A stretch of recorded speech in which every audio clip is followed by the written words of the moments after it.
மூடி நாம் ஜெயிப்போம். என் கண்மலையும் என் மீட்பெருமாய் கர்த்தாவே, என் வாயில் வார்த்தைகளும் எங்கள் யாவருடைய தியானமும் சமூகத்தில் பிரதியாயிருப்பதாக.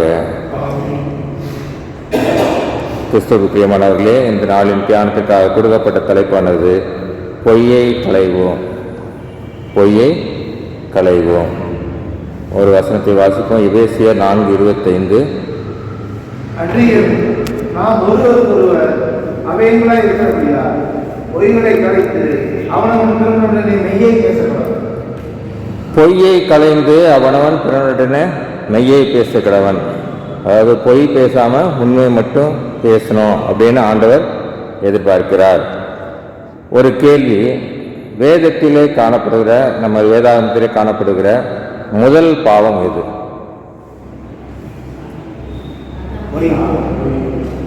பொய். ஆதியாகமம் 3:4 எப்படி வாசிக்கிறோம்? அப்பொழுது சர்ப்பம் ஸ்திரியை நோக்கி, நீங்கள் சாகவே சாவீர்கள். இதுதான் முதல் பாவம். வேதத்திலே காணப்படக்கூடிய கடைசி பாவம் இது.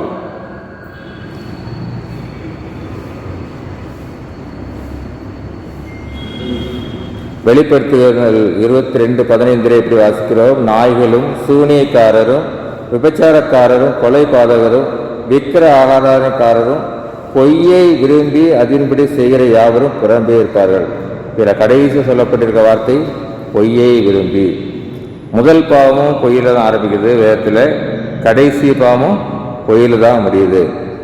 முதல் பாவம் செய்த ஆதாமும் ஏவாளும் ஏதேன் தோட்டத்திலிருந்து வெளியேற்றப்பட்டனர்.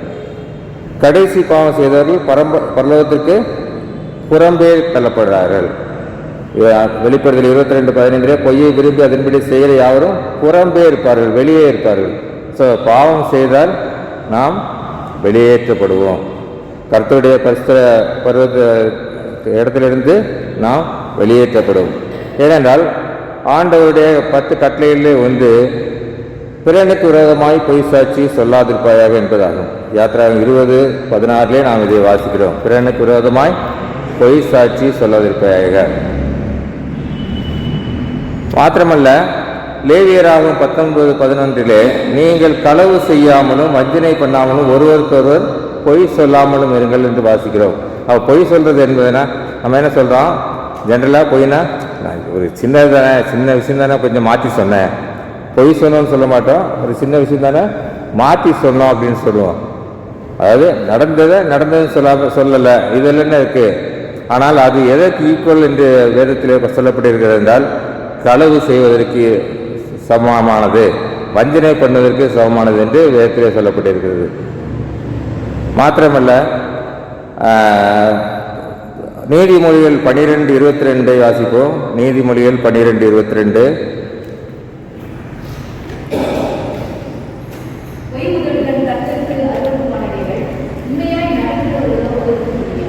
பொய் உதடுகள் கர்த்தருக்கு அருவருப்பானது. நம்ம உண்மையை பேசாமல் இருப்பதே கர்த்தருக்கு அது அருவருப்பானது.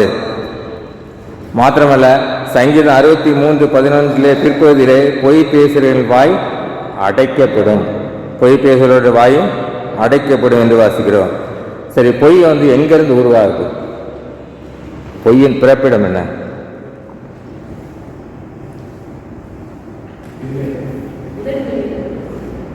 உதடு, இருதயம். மத்தேயு 15:19 வாசிப்போம்.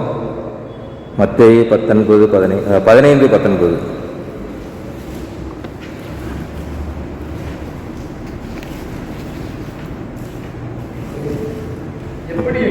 எப்படியெனில்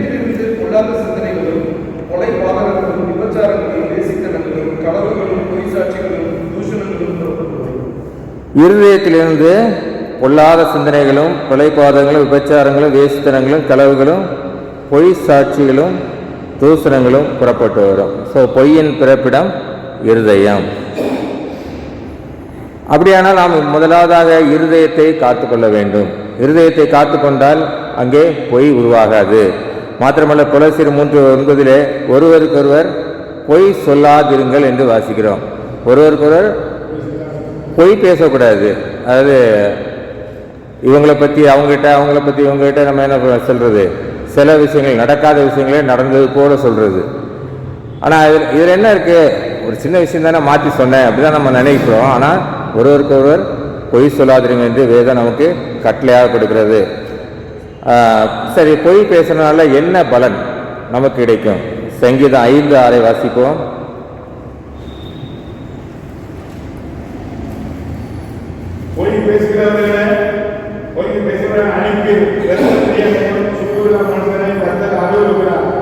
பொய் பேசுகிறவர்களை அழிப்பீர், பொய் பேசின கர்த்தர் அழித்து போடுவார்.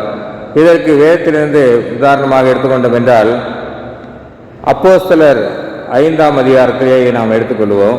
அப்போஸ்தலர் 5ஆம் அதிகாரத்திலே அனனியா என்னும் பேரில் ஒருவனும் அவனுடைய மனைவியாக சப்பீராலும் தங்கள் காணியாட்சியை என்ன பண்ணுறாங்க, விற்று அப்போஸ்தலர் பாதத்திலே கொண்டு வந்து வைக்கிறாங்க.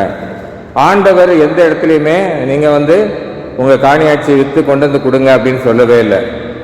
அதாவது அப்போஸ்தலர் 4ஆம் அதிகாரம் 32ஆம் வசனத்திலிருந்து நாம் பார்த்தோம் என்றால் கிறிஸ்துவின் விசுவாசிகள் என்ன பண்றாங்க, தங்களுடைய காணியாட்சியை விற்று பொதுவாக ஒரு இடத்துக்கு கொண்டு வந்து அப்போஸ்தலர் பாத்திர வைக்கிறாங்க. அவர்கள் அதை பகிர்ந்து எடுத்துக்கொள்கிறார்கள். ஆனால் அந்த இடத்துல ஆண்டவரும் சொல்லலை, நீங்க உங்க காணியாட்சியெல்லாம் விற்று கொண்டு வந்து அப்போஸ்தலர் கையில் கொடுங்கன்னு. அப்போஸ்தலரும் கேட்கல.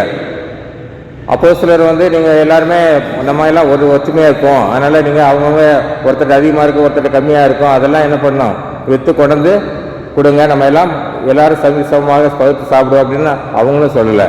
அவங்கவுங்க விருப்பத்தின்படி தான் செய்தார்கள். இந்த அனனியாவும் சப்பீராலும் அதே போல் அவருடைய காணியாட்சி விற்றார்கள். விற்று என்ன பண்ணுறாங்க, அதில் ஒரு பங்கை எடுத்து வச்சுட்டு அப்போஸ்தலர் பாதத்தில் கொண்டு வைக்கிறாங்க. அப்போ பேதர் அவங்களை பார்த்து என்ன சொல்கிறான், நீ இவ்வளவு தான் அதை விற்றாயா அப்படின்னு கேட்கும்போது ஒருவேளை அனனியா சொல்லியிருக்கலாம், இல்லையா நான் இவ்வளோக்கு விற்றேன், ஒரு 20,000 விற்றேன், 10,000 ரூபாய் என்னோட செலவுக்கு எடுத்துக்கிட்டேன், 10,000 ரூபாய் என்ன கொண்டு வச்சிருக்கிறேன் அப்படின்னு ஒரு உண்மையை சொல்லியிருக்கலாம். ஆனால் அவன் சொன்னது என்ன சொன்னான், நான் அவ்வளோதான் விற்றேன் அப்படின்னு சொல்கிறான். அதனால் என்ன ஆச்சுது, அவன் மரித்து போனான். அவன் அந்த அப்போஸ்தலர் பாதத்திலே விழுந்து மரித்து போனான். ஸோ ஒரு சின்ன பொய் சொன்னதுனால அங்கே அவன் மரித்து போனான். அதன் பின்பதாக சப்பீரால் அந்த பக்கம் வருகிறார். சப்பீரால்கிட்ட இதே கேள்வியை பேதுரு கேட்கிறார், நீங்கள் இந்த காணியாட்சியை தான் விற்றுறீங்களா அப்படின்னு சொன்னால் அவங்க கூட சொல்லியிருக்கலாம், இல்லைங்கய்யா நாங்கள் இவ்வளோ விற்றோம், ஒரு பங்கை எங்கள் ஃபேமிலிக்காக நாங்கள் 2 பேரும் சேர்ந்து டிசைட் பண்ணி எடுத்து செலவுக்கு வச்சுருக்கிறோம். ஏன்னால் ஆண்டவர் படத்தின் மேலே அந்த சொத்தின் மேலே ஆசைப்படுகிறவர் அல்ல, அவருக்கு கொடுத்தாலும் கொடுக்கலாலும் ஒன்றும் தேவையில்லை. அப்போஸ்தலர் நீங்கள் விற்று கொண்டு கொடுங்கன்னு கேட்கல. அப்போ அவளும் என்ன சொல்கிறா, இவ்வளோ தான் விற்றனோடனே அவளும் மரித்து போயிடாள். ஆனால் பேதர் அனனியாட்ட சொல்லும்போது என்ன சொல்கிறான், இந்த காணியாட்சி விற்கிறதற்கு முன்பதாக அந்த காணியாட்சி உன்னிடம் தான் இருந்தது, அது உன்னுடைய சொத்து தான். விற்ற பிறகு அந்த பணம் உங்கள்கிட்ட தான் இருந்தது, அப்பவும் அது உன்னுடையது தான். ஆனால் நீ அதை ஆண்டவருடைய சமூகத்தில் கொண்டு வந்து கொடுக்கும்போது உண்மையாய் செய்ய வேண்டும். நாம் கூட இன்னைக்கு நிறைய பேர் ஆலயத்தில் கொண்டு வந்து நிறைய அமௌண்ட் கொடுத்தாச்சுன்னா அவங்கள பெரிய பரிசுத்தவான்கள், ஆலயத்துக்காக விழுந்து செய்கிறாங்க அப்படின்னு நினைக்கிறோம். ஆனால் அவர்கள் ஆண்டவரத்தில் செய்த பொருத்தனை என்ன, பொருத்தனையின்படி செய்தார்களா, ஆண்டவருடைய சமூகத்தில் கொண்டு கொடுத்தார்களா என்பது நமக்கு தெரியாது. ஒருவேளை கொஞ்சமாக கொடுக்குறவங்களை காட்டிலும் அதிகமாக கொடுக்குறவங்கள்ட்ட சபையில் நம்ம என்ன பண்ணுவோம், ஓ அவன் நல்லா செய்யக்கூடிய ஆள், நம்ம போனால் நமக்கு கையில் காசு கொடுப்பாங்க, இல்லை சர்ச்சுக்கு எதில் கேட்டாலும் உடனே செய்யக்கூடிய ஆளாக இருக்கிறாங்க அப்படின்னு நம்ம நினைக்கிறோம். இதனால்தான் பொய் பேசுகிறவர்களை கர்த்தர் அழிப்பார். அப்படியானால் நாம் பொய்யை என்ன பண்ணோம், விட வேண்டும் என்று ஆண்டவர் எதிர்பார்க்கிறார். யோவான் 8:8 உங்கள் பிதாவாகிய பிசாசானவன் பொய்யனும் பொய்க்கு பிதாவுமாய் இருக்கிறபடியால் அவன் பொய் பேசும்போது தன் சொந்தத்தில் எடுத்து பேசுகிறான். பொய்யோட பிதா யாரு, பிசாசானவன். அந்த பிசாசை நாம் விரட்ட வேண்டும் என்றால் ஆண்டவருடைய சமூகத்தில் இன்னுமாக கிட்டி சேர வேண்டும். பழைய ஏற்பாட்டில் வாயை திறந்து பொய் சொன்னாதான் அது பொய்யாக கருதப்படும். பொய் சாட்சி சொல்லாதிருப்பையாக. ஒருவரை குறித்து ஒருவர் சொல்லும்போது அவன் சொன்ன வார்த்தையிலிருந்தான் அங்கே அது பொய்யாக எடுத்துக்கொள்ளப்படுகிறது. ஆனால் புதிய ஏற்பாட்டிலே அவனுடைய சிந்தனையிலிருந்தே அவன் பொய் பேசுகிறானா என்பதை கண்டுபிடித்து ஆண்டவர் அங்கே தண்டிக்கிறார். அனனியாவும் சப்பீராலும் அவங்க வந்து அவங்களாவே வந்து சொல்லலை, நான் என்கிட்ட இருந்த எல்லாத்தையும் விற்று கொண்டு வந்து கொடுத்துட்டேன் அப்படி சொல்ல. ஆனால் பேதர் கேட்கிற பரிசுத்த ஆவியான இடத்தில் நாம் எதையுமே மறைக்க முடியாது. ஆவியானவருக்கு எல்லாமே தெரியும். அதனால தான் ஆவியானவர் கேட்கும்போது பேதர் என்ன சொல்கிறான், நீங்கள் இவ்வளோ தான் விற்றீங்களா அப்படின்னு கேட்குறான். சரி, பொய்யை கலைந்தனால என்ன நமக்கு நன்மைகள்? பொய்யை கலைந்த உண்மை தான் பேசணும். உண்மைனா என்னது? மத்தேயு 5:37 வாசிப்போம். மத்தேயு 5:37. உள்ளத்தை உள்ளதென்றும் இல்லாதது இல்லாதென்றும் சொல்லுங்கள். போதுமே. உள்ளதை உள்ளதென்றும் இல்லாதே இல்லதென்றும் சொல்லுங்கள். உள்ளதை அப்படியே நம்ம சொன்னோன்னா அதுவே உண்மைதான். சில விஷயங்கள் நடக்காதத நடந்தது மாதிரி சொல்கிறது, அதுவே பொய் தான். அதனால் மற்றவங்க என்ன பாதிப்பு வரப்போகுது அப்படின்னு நம்ம கேட்கலாம். நான் என்ன நடக்காதது ஒரு சின்ன நடந்த மாதிரி சொன்னேன், இதில் என்ன இருக்குது, அவங்களுக்கு யாருக்கும் பாதிப்பு வரப்போகிறது இல்லையே அப்படின்னு நம்ம சொல்லலாம். ஆனால் வேதம் என்ன சொல்கிறது? உள்ளதை உள்ளதென்றும் இல்லாதை இல்லதென்று சொல்லுங்கள். ஆண்டவருக்கு பிரியமானது என்ன என்றால், நீதிமொழிகள் 12:22 பின்பகுதியில் வாசித்தோமா என்றால், உண்மையாய் நடக்கிறவர்களோ அவருக்கு பிரியம். ஆண்டவர் பிரியப்படுகிற யார்கிட்ட? உண்மையாய் நடக்கிறவர்களிடத்தில்.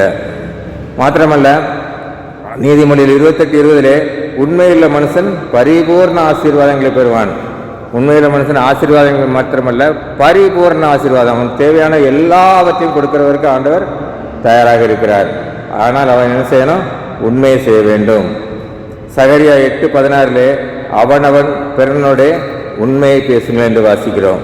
சரி, நாம் உண்மையை பேசுவதனால் நமக்கு என்னென்ன கிடைக்கும்? பரிபூர்ண ஆசீர்வாதங்கள் கிடைக்கும், எல்லாமே சரி. ஆனால் வேதத்திலிருந்து ஒரு சில உதாரணங்களை பார்த்தோம் என்றால், யோவான் 4:8 வாசிப்போம்.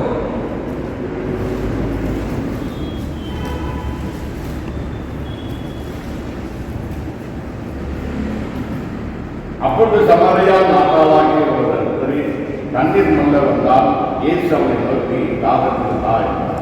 அப்பொழுது சமாரியா நாட்டாள ஸ்திரீ தண்ணீர் முள்ள வந்தால் இயேசு அவளை நோக்கி தாகத்துக்கு தாய் என்றார்.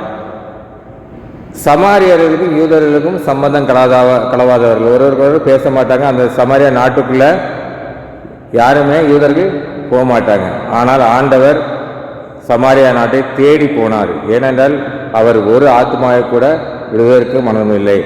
நாம் முதல் வசனத்திலிருந்து வாசித்தோம் என்றால், கலிலேயாவிலிருந்து அவர் சமாரியா பட்டணம் நோக்கி சென்றார். வேத ஆராய்ச்சியாளர் சொல்கிறார்கள், அது கிட்டத்தட்ட 30 கிலோமீட்டரா.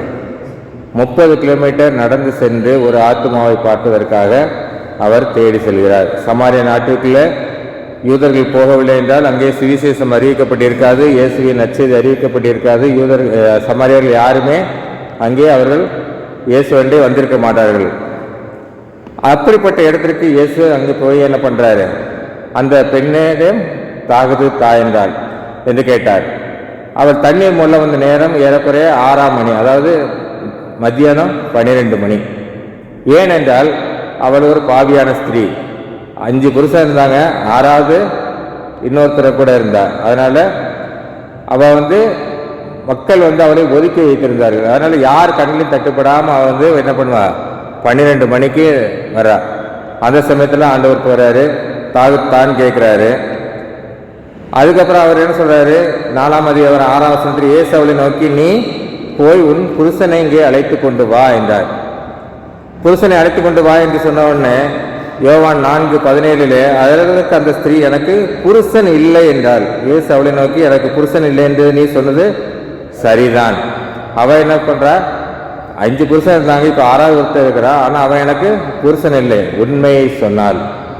உண்மையை சொன்னதுனால அவள் அங்கே ரட்சிக்கப்படுகிறாள். அவள் உடனே என்ன பண்ணுறா? உண்மையை சொன்னதுனால ஆண்டவருடைய ரட்சிப்பு பெற்று அவள் என்ன பண்ணுகிறாள்? யோவான் 4:28 அப்பொழுது அந்த ஸ்திரீ தன் குடத்தை வைத்துவிட்டு ஊருக்குள்ளே போய் ஜனங்களை நோக்கி, நான் ஒரு தீர்க்கதரிசியை கண்டேன் என்று சொல்லுகிறாள். அவள் எதற்காக வந்தாலோ, என்ன தேவைக்காக வந்தாலோ, அந்த தேவையெல்லாம் கூட மறந்துவிட்டால், மறந்துவிட்டு ஆண்டவருடைய செய்தியை பற்றி ஊருக்குள்ளே போய் சொல்ல போகிறார். நாம் கூட நிறைய நேரத்தில் நம்ம ஒரு தேவைக்காக வந்திருப்போம், ஆண்டவர்கிட்ட கேட்குறதுக்கு வந்திருப்போம், ஜெபிக்கிறதுக்கு. அப்போ மற்றவர்கள் யாராவது வந்தாங்கன்னா அவங்களுக்கு நற்செய்தி அறிவிப்பது தான் முதல் கடமையாக இருக்க வேண்டும். இவள் என்ன பண்ணுறா, தான் தண்ணி எடுக்க வந்ததே மறந்துட்டு தூக்கி போயிட்டு என்ன பண்ணுறா, ஓடி போய் சொல்லுகிறார், அவர் கிறிஸ்தானா என்று வந்து பாருங்கள் என்று மற்றவர்களிடம் சொல்லுகிறார். எந்த சமாரியா நாட்டுக்குள்ள யூதர்கள் போக முடியாதோ, இயேசுவை பற்றி சொல்ல முடியாதோ, அந்த சமாரியா நாட்டுக்குள்ள யோவான் 4:40 சமாரியர் அவரிடத்தில் வந்து தங்க நேரத்தில் தங்க வேண்டும் என்று அவரை வேண்டிக் கொண்டார்கள். அவர் அங்கே 2 நாள் அங்கே தங்கினார். எந்த சமாரிய நாட்டுக்குள்ள போக முடியாதோ அந்த ஒரே ஸ்திரீ, சமாரிய ஸ்திரீ உண்மையை பேசினதனால் அந்த மொத்த சமாரியா நாட்டு கிராமத்துக்கும் ஆண்டவர் சென்றார், அங்கே தங்கினார். 2 நாள் தங்கியிருந்தாலும் சும்மா உட்கார்ந்துருக்க மாட்டார். கண்டிப்பாக அவர் வேதத்தை பற்றி அநேக விளக்கங்கள் கொடுத்தவர், அநேக உபதேசங்களை சொல்லியிருப்பார். அநேக மக்கள் இயேசுவை ஏற்றுக்கொண்டு இருப்பார்கள். நாமும் கூட ஒரு உண்மையை பேசும்போது நம்மளால் ஆண்டவர் நற்செய்தி அறிவிக்கிறவர்களாக மாற்றுவார். மாத்திரமல்ல, உண்மையை பேசுகிற இடத்துல தான் ஆண்டவர் என்ன சொல்லியிருக்கிறார், தேவனுடைய வேலையை கொடுக்க வேண்டும் என்று சொல்லியிருக்கிறார். 2 தீமோத்தேயு 2ஆம் அதிகாரம் 2ஆம் வசனத்தை வாசிப்போம்.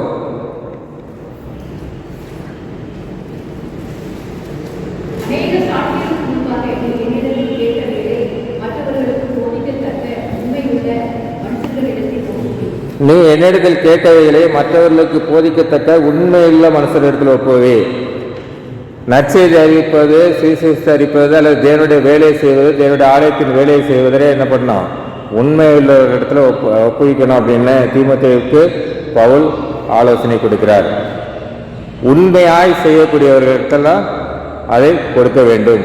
நெகேமியா எருசலேமின் அலங்கத்தை கட்டும்போது சன்பலத்தா எஸ்ரா ஆகியோரை கூட்டு செல்லும்போது அவர்கள் உண்மையாக வேலை செய்தார்கள். அப்படி உண்மை உள்ளவர்களை உண்மை உள்ள இடத்துல தான் ஆண்டவர் தேவனுடைய வேலையை கொடுக்க சொல்கிறார்.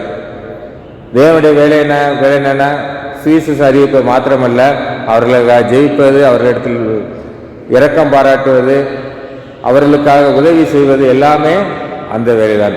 ஒரு திருச்சபை என்று எடுத்துக்கொண்டால் திருச்சபையை நடத்துவது, அதை மற்றவர்களுக்கு ஒரு எடுத்துக்காட்டாக அந்த திருச்சபை கொண்டு வருவது எல்லாமே உண்மையுள்ள இடத்தில் ஒப்புவிக்க வேண்டும் என்று ஆண்டவர் எதிர்பார்க்கிறார். தேவனுடைய வேலையில் அதிக திறமையுள்ள ஒரு இடத்துல ஒப்படைக்கணும்னு ஆண்டவர் சொல்லலை. அவங்ககிட்ட நல்ல திறமை இருக்குது, அவங்ககிட்ட நல்ல ஃபைனான்ஸ் பண்ணக்கூடிய திறமை இருக்குது, அதனால் அவங்களுக்கு ட்ரெஸரர் போஸ்ட் கொடுங்க, ஒரு நிர்வாக திறமை இருக்குது அவங்ககிட்ட செக்ரட்டரி போஸ்ட் கொடுங்க அப்படின்லாம் சொல்லலை. அவர் என்ன சொல்லுகிறார், உண்மையுள்ள ஒரு இடத்தில் ஒப்புவிக்க வேண்டும். மோசே இஸ்ரவேலரை கானான் தேசத்துக்கு வழிநடத்தி வந்தார். மோசேயிட்ட ஆண்டவர் அவ்வளோ பெரிய பொறுப்பை கொடுத்தார். இஸ்ரவேல் அனைவரையும் கூட்டிக் கொண்டு வந்து கானானுக்கு அழைத்து வருவதற்கு. அதற்கு காரணம் என்ன? என்னாகமம் 12:7 என் தாசனாகிய மோசேயோ என் வீட்டில் எங்கும் உண்மை உள்ளவன் என்று வாசிக்கிறோம். மோசே எல்லா இடத்துலையும் உண்மை உள்ளவன். அதனால்தான் ஆண்டவர் மோசேயிடம் அந்த பொறுப்பை கொடுக்கிறார். சரி, நம்மகிட்ட உண்மைத்தன்மை காணப்பட வேண்டும் என்றால் நாம் என்ன செய்ய வேண்டும்? உண்மையை பேசணும்னா நம்மகிட்ட பெருமை இருக்கக்கூடாது. ஆண்டவர் எதிர்பார்ப்பது எபேசியர் 4:17 மற்ற புறஜாதிகள் தங்கள் வீணான சிந்தையில் நடக்கிறது போல நீங்கள் இனி நடவாமல் இருங்கள் என்று சொல்லுகிறார். மற்றவர்களைப் போல நாம் நடக்கக்கூடாது. சில இடத்துல பெருமை இருக்கிறது அப்படின்னா அந்த இடத்துல கண்டிப்பாக என்ன பண்ணுவோம், நம்மகிட்ட இல்லாத கூட இருக்கிறத மாதிரி நம்ம காட்டிக்கணும். அது கூட ஒரு சின்ன பொய் சொல்றதுக்கு வாய்ப்பு இருக்குது. ஒருவேளை ஒரு நல்ல கார் ஒன்று வாங்கியிருந்தோம் அப்படின்னா பெருமையாக இருக்கணும் அப்படின்றக்க என்ன பண்ணுவோம், நீங்கள் அது வண்டி எவ்வளோ வாங்கினீங்கன்னா அது 10 லட்ச ரூபா வாங்கியிருந்தா கூட 12 லட்ச ரூபா ஆச்சுது. ஒரு சின்னதாக ஒரு பெருமை அங்கே இருக்கும்போது அங்கே கூட பொய் பேசுவதற்கான வாய்ப்புகள் காணப்படுகிறது. 2வது, பணத்தை நோக்கி ஓடும்போது 1 தீமோத்தேயு 6:10 வாசிக்கிறோம், பண ஆசை எல்லா தீமைக்கும் வேறாக இருக்கிறது. பணத்தை நோக்கி ஓடும்போது பணத்தை நிறைய சம்பாதிக்கணும் அப்படிங்கும்போது சில இடங்களில் நிறைய பொய் சொன்னாதான் அதிகமாக சம்பாதிக்க முடியும். ஒரு லேண்டு விற்கிற புரோக்கராக இருந்தால் என்ன பண்ணுவாங்க, இந்த லேண்டு இவ்வளோ ரேட்டில் இருக்குது, உங்களுக்காக நான் பேசி இவ்வளோ குறைச்சி வாங்கி கொடுக்குறேன் அப்படின்னு சொல்லி பேசுவார். இதுதான் பண ஆசை. பண ஆசை தான் எல்லா தீமைக்கும் வேறாக இருக்கிறது. ரெண்டாவது கோபம். ஒரு சின்ன விஷயத்தோட கோபம் கொள்ளுறது. கோபம் எதனால் வருது? நாம் பேசுகிற தவறை மற்றவங்க கண்டுபிடிச்சிட்டாங்கன்னா அங்கே கோபம் வரும். பிரசங்கி 7:9 உன் மனதிலே சீக்கிரமாய் கோபம் கொள்ளாதே என்று வாசிக்கிறோம். மாத்திரமல்ல எபேசியர் 4:26 நீங்கள் கோபம் கொண்டாலும் பாவம் செய்யாதிருங்கள், சூரியன் அஸ்தமத்திற்கு முன்பதாக உங்கள் எரிச்சல் தனியே கிடவது. ஒருவேளை கோபம் வந்துருச்சு, நம்ம பற்றி அவங்க தவறாக சொல்லிட்டாங்க அப்படின்னு சொல்லி ஒரு கோபம் வந்துடுது. நம்ம பற்றியே தவறாக சொன்னால் கூட நம்ம கோவப்படக்கூடாது, அமைதியாக போகணும் அப்படின்னு ஆண்டவர் எதிர்பார்க்கிறார். ஒருவேளை அதையும் தாண்டி நமக்கு கோபம் வந்துட்டா கூட என்ன பண்ணோம்? அந்த கோபம் சூரியன் அஸ்தமிக்கிறதுக்கு முன்னாடி மறைந்து விட வேண்டும். ஏன் சூரியன் அஸ்தமிக்கிறதுக்கு முன்னாடி மறையணும்? ஏனென்றால் நம்ம நைட்டு படுத்திருக்கும் போது ஒருவேளை நானும் என் மனைவியும் ஒரு சின்ன சண்டை போட்டு வைங்களேன், நைட்டு படுத்திருக்கும் போது என்ன தோணும்? இவ்வளவு நான் செய்கிறேன் இவ்வளோக்காக, ஆனால் என்னை இப்படி பேசிட்டாலே அப்படின்னு மனசுக்குள்ள பக்கத்தில் சாத்தனை உட்காந்து என்ன பண்ணுவான்? நீ அப்படி கஷ்டப்படுற இப்படி கஷ்டப்படுற, ஆனாலும் உன்னை கொஞ்சம் கூட மதிக்கலை, பேசிட்டாங்க. அதே மாதிரி மனைவிட்ட என்ன போய் சாத்தான போய் உட்காந்து சொல்லுவான், அவருக்காக நீ சமைச்சு போடுற, எல்லா வேலையும் செய்கிற, வீட்டு வேலை செய்கிற, ஆஃபீஸுக்கு வேலை போகிற, எல்லா வேலையும் செய்கிற, ஆனாலும் உன்னை இவ்வளவா பேசிட்டாரு அப்படின்னு சொல்லி 2 பேர் கோவம் என்னாகும்? காலையில் எந்திரிக்கும் போது இன்னும் அதிகமாகும். அதனால தான் சூரியன் அஸ்தமிக்கிறதுக்குள்ளே உங்கள் கோபம் தனியே கிடவது என்று ஆண்டவர் சொல்லுகிறார். ரெண்டாவது, கிறிஸ்துவுக்குள் தேவன் உங்களுக்கு மன்னித்தது போல நீங்களும் ஒருவருக்கு ஒருவர் மன்னிக்க வேண்டும் என்று எபேசியர் 4:32 வாசிக்கிறோம். ஆண்டவர் நம்மை பாவத்தோடு இருக்கும்போதே நமக்கு மன்னிப்பதற்காக தன் ஜீவனையை விட்டார். நாம் நீதிமான்களாக இருக்கும்போதல்ல, நாம் பாவிகளாக இருக்கும்போது நமக்கு மீட்பு உண்டாக்குவதற்காக அவர் தன் ஜீவனை விட்டார். அவர் நம்மை மன்னித்தது போல நாமும் மற்றவர்களை மன்னிப்பவர்களாக இருக்க வேண்டும். எனவே நாம் இந்த காலத்திலே 2 நாட்களிலே இது நாள் வரை நாம் பொய் பேசணும்னா பொய்யாக இல்லை, நடக்காததை இல்லாததை பேசுவதை விட்டுவிட்டு உண்மையை பேச வேண்டும் என்று ஆண்டவர் எதிர்பார்க்கிறார். பொய் பேசினால் கிடைப்பது அழிவு. பொய் பேசுகிறவங்க இன்னைக்கு நல்லாக்க மாதிரி இருக்கும், ஆனால் அந்த சாபம் அந்த குடும்பத்தையே தாக்கும். ஆனால் உண்மை பேசினால் நித்திய வாழ்வு நமக்கு கிடைக்கும். மாத்திரமல்ல, நமக்கு நற்செய்தி அறிவிக்கக்கூடிய தகுதியும் கிடைக்கும். நித்திய வாழ்வு கிடைப்பதால் மத்திய 25:21 அவனுடைய எஜமான் அவனை நோக்கி நல்லது, அதாவது 5 தாளந்து 2 தாளந்து கொடுத்தவன் 5 தாளந்து கொடுத்தவன் 10 தாளந்தாய் மாற்றி வரும்போது அவன்கிட்ட என்ன சொல்றாரு? நீ அநேகத்தின் மேல் உன்னை அறியா இருப்பேன். அதாவது அவனுடைய எஜமான் அவனை நோக்கி நல்லது, உத்தமும் உண்மையுள்ள ஊழியக்காரனை, கொஞ்சத்தில் உண்மையாக இருந்தாய், அநேகத்தில் உன்னை அதிகாரியாக வைப்பேன், உன் எஜமானுடைய சந்தோஷத்திற்கு பிரவேசி என்றார். நாம் கூட இந்த உலகத்திலே வாழ்ந்து கொண்டிருப்பது இதற்காக, பரலோகத்தில் பிரவேசிப்பதற்காக, ஆண்டவருடைய சமூகத்திலே நம்முடைய எஜமானாகிய ஆண்டவருடைய சந்தோஷத்தில் பிரவேசிப்பதற்காக நாம் காத்து கொண்டிருக்கிறோம். அந்த வாழ்க்கையை நாம் பெற வேண்டும் என்றால் நாம் மரண பரியந்தம் நாம் உண்மையாக இருக்க வேண்டும். வெளிப்பட்டில் 2:10 நீ மரண பரியந்தம் உண்மையாக இரு, அப்பொழுது உனக்கு ஜீவ கிரீடத்தை தருவேன் என்று சொல்கிறார். ஸோ நமக்கு நித்திய வாழ்வு, பரலோகத்தின் வாழ்வு கிடைக்க வேண்டும் என்றால் உண்மையாக இருக்க வேண்டும். கொஞ்சத்தில் உண்மையாக இருந்தால் அநேக நேரத்தில் அதிகாரிக்கு நம்ம எல்லாமே அதை கூட நிறுத்திக்கிறோம், அந்த ஆசீர்வாதத்தை நிறுத்திக்கிறோம். ஆனால் அதன் பின் உன் எஜமானுடைய சந்தோஷத்தில் பிரவேசி என்பதை நாம் மறந்து விடுகிறோம். இந்த உலகத்திலே நாம் உண்மையாக இருக்கும்போது, உண்மையாக நடக்கும்போது உலகத்தில் உள்ள செல்வங்கள் மாத்திரமல்ல, பரலோகத்தின் செல்வம் நமக்கு கிடைக்கும் என்பதில் எந்த விதமான சந்தேகமில்லை. தேவன் தாமே இந்த வார்த்தைகளை